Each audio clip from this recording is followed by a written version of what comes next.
नमस्कार, राम राम। उत्तर प्रदेश के मुरादाबाद में स्कूल जाने वाली एक लड़की और उसकी बहन को समुदाय विशेष की जो उसकी मित्र थी, वे निरंतर उसके ऊपर दबाव डाल करके धर्म परिवर्तन करने को कह रही थीं। उसे जबरन मांस खिलाया जा रहा था, ब्रेन वॉश करके उसे जबरन बुर्का पहनाया जा रहा था। मामले ने तूल पकड़ा, शिकायत हुई, कोर्ट तक पहुंचा। कोर्ट ने उन्हें जमानत देने से मना कर दिया। लेकिन ध्यान देने वाली बात यह है कि समुदाय विशेष की लड़कियों की पैरवी करने वाले जो वकील थे या हैं, उनका नाम है शिवशंकर मिश्र, और दूसरे जो सहायक वकील हैं उनका नाम उपाध्याय जी है। दूसरी घटना गुजरात के खेड़ा की है, जहां 8 लोग समुदाय विशेष के 17 वर्ष की एक लड़की को 3 वर्ष से उसका यौन शोषण कर रहे थे, ब्लैकमेलिंग कर रहे थे। पानी जब सर के ऊपर से बहने लगा तब परिवार ने रिवोल्ट किया, घटना रिपोर्ट की गई और उसके बाद गिरफ्तारी हुई 8 लोगों की। तीसरी घटना उत्तर प्रदेश की ही है, जहां सहारनपुर में एक हिंदू महिला को झाड़ फूक और इलाज के नाम पर बरगला करके मस्जिद में ले जाया गया और वहां उसे नशीला पदार्थ खिला करके उसका यौन शोषण किया गया।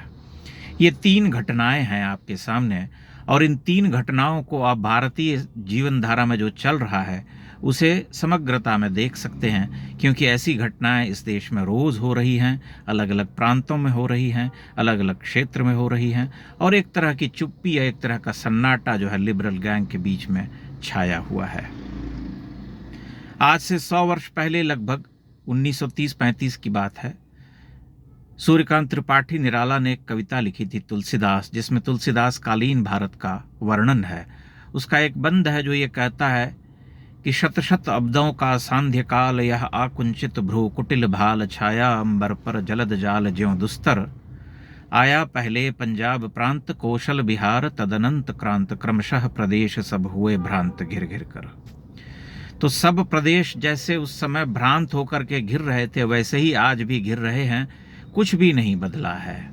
सबसे महत्वपूर्ण बात यह है कि आप जीवन के जिस भी क्षेत्र में जाएंगे वहाँ पर ये साया आपके ऊपर मंडराता हुआ मिलेगा। चाहे आप कॉरपोरेट कल्चर में काम कर रहे हों, चाहे आप स्कूल जाएं, आप जिम जाएं, आप कहीं भी जाएं, वहाँ आपको इसी तरह से ट्रैप में लिया जाएगा, आपको फंसाने की कुचेष्टा होगी। TCS वाली घटना आप जान चुके हैं। जिम में आए दिन इस देश में जो है इस तरह के कुचक्र रचे जाते रहे हैं, आप जानते हैं। स्कूल की घटना आपके सामने है। झाड़ फूक और इलाज के नाम पर गांव देहात में जो होता है, नीम हकीम, बंगाली बाबा, तमाम इस तरह के जो हैं वो करते हैं, आप जानते हैं। मतलब आप जीवन में ऐसा कोई क्षेत्र नहीं बचा है जहां आप सुरक्षित हैं, क्योंकि ये पूरी तरह से सुनियोजित है, जिसमें कि अलग अलग क्षेत्र में अलग अलग प्रयासों से इसी तरह से हिंदू समुदाय की बहु बेटियों को टारगेट किया जाता है। उद्देश्य केवल एक होता है कि किसी न किसी तरह से इनका यौन शोषण करो, हो सके तो इनका धर्म परिवर्तन करके इन्हें अपने समुदाय में शामिल कर लो।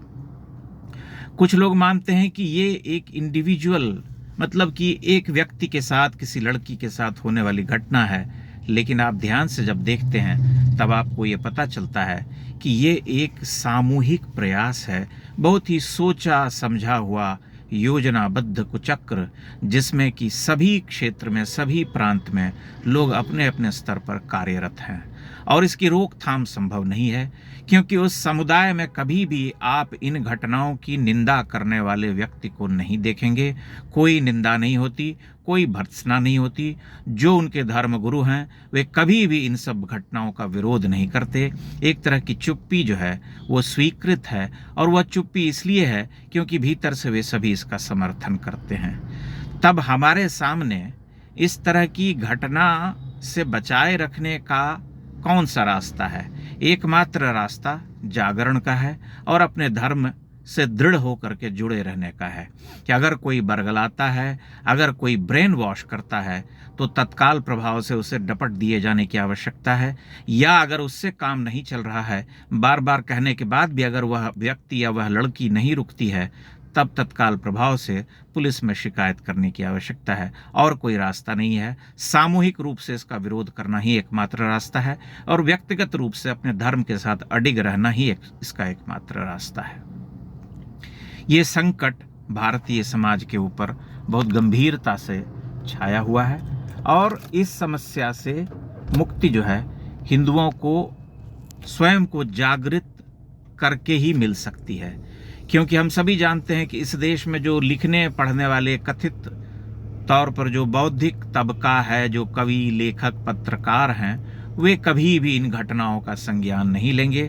जैसे ही आप शिकायत करेंगे वैसे ही आपके ऊपर सांप्रदायिक होने का ठप्पा लगा दिया जाएगा। ये कह दिया जाएगा कि आप सांप्रदायिक हैं, इसीलिए आप ऐसा करते हैं। जबकि आप देख रहे हैं कि आए दिन ऐसी विकराल घटनाएं हो रही हैं कि आप आश्चर्यचकित हो जाते हैं। आप सोचते हैं कि कहाँ सुरक्षित होकर के हम काम कर सकते हैं। आप जिम जाएंगे तो वहाँ आपके सामने ऐसी गिद्ध दृष्टि होगी। आप कॉरपोरेट कल्चर में काम करेंगे तो वहाँ आपके सामने ऐसी समस्या खड़ी हो जाएगी। आप किसी भी अन्य विभाग में काम करने जाएंगे, अन्य क्षेत्र में जाएंगे, आप दुकान में जाएंगे, चाहे जहाँ भी जाएं, वहाँ पर आपके सामने ऐसे लोग होंगे जो आपको फांसने की कोशिश करेंगे। और सबसे दुखद बात यह है कि समुदाय विशेष में इस कार्य को आगे बढ़ाने के लिए उनकी स्त्रियां भी सहयोग करती हैं। किसी की पत्नी करती है, किसी की बहन करती है।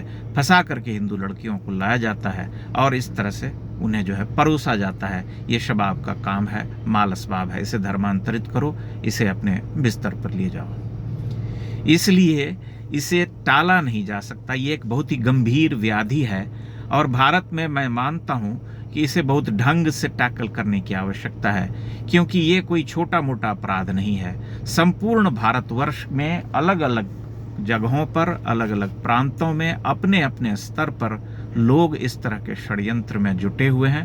उद्देश्य केवल यही है कि किसी न किसी तरह से इन्हें जो है धर्मांतरित करो, इन्हें झुकाओ, इन्हें तोड़ो, इन्हें विवश करो, इन्हें मांस खिला दो, इन्हें बुर्का पहना दो, या जो करना हो करो।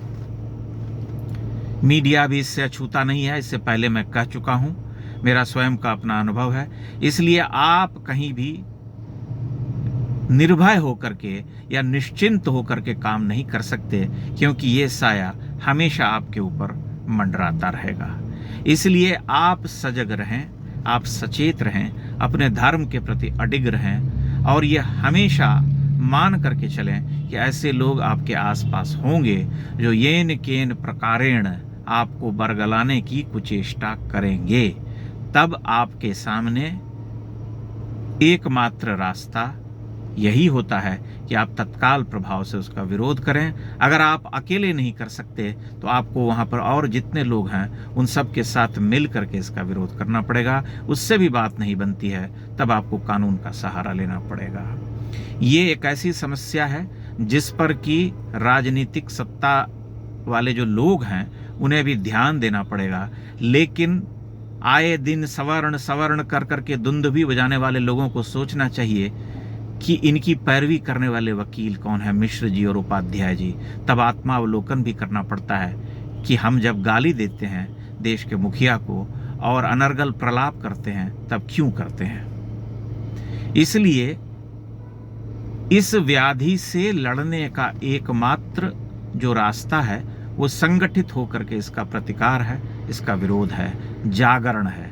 जो जागा हुआ समाज है वह कभी भी इसे बर्दाश्त नहीं करेगा या इसके खतरे में नहीं रहेगा। लेकिन जो सोया हुआ समाज है, जिसने ये मान लिया है कि हमने गंगा जमनी तहजीब का शरबत पी लिया है, छक करके पी लिया है, और भाईजान जो होते हैं वे बहुत अच्छे होते हैं, बहुत भले होते हैं, तब उसका कोई भला नहीं कर सकता, उसे कोई बचा नहीं सकता। आप लाख कोशिशें कर लें, आप बच नहीं पाएंगे। आप उसको चक्र में फंसेंगे, किसी न किसी तरह आपको फंसा लिया जाएगा, क्योंकि ये इतना संगठित है, इतना सुनियोजित है, जिसकी आप कल्पना भी नहीं कर सकते। आपकी कल्पना से परे है, आपकी दृष्टि से परे है, आपके सोच समझ से बहुत दूर की बात है। इसे आप गांठ बांध करके रख लीजिए। ये एक ऐसा सत्य है जिससे कोई मना नहीं कर सकता। आप अपने विचार, अपनी टिप्पणियां इस बारे में अवश्य कीजिएगा। बहुत बहुत धन्यवाद।